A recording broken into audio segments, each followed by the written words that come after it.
Welcome to Penrose Learning, where we make understanding easy. In this video, I will show you how to make delicious creme brulee crepes using an easy method. First, let's prepare our crepe batter. You'll need 1 cup of all-purpose flour, 2 large eggs, and 1 1/2 cups of milk. Whisk your dry ingredients, then slowly incorporate the wet ones until you have a smooth, lump-free batter. Remember to let it rest for at least 30 minutes. This step is crucial for tender crepes.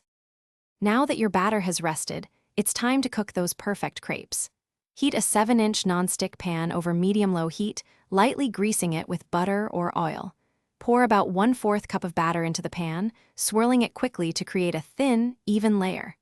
Cook each crepe for about 1 to 2 minutes per side until they are beautifully golden brown and slightly crisp at the edges. Stack them as you go.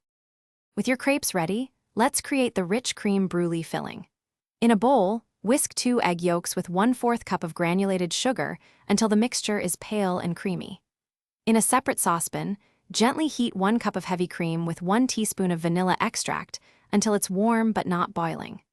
Slowly temper the warm cream into the egg mixture, then return it to the saucepan and cook until it thickens to a lovely custard.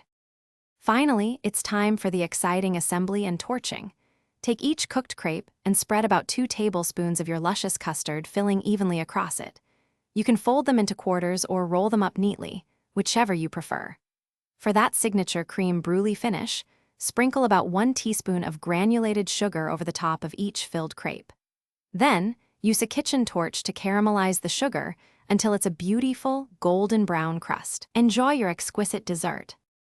Thanks for watching. If this was helpful, leave a like and consider subscribing. See you next time.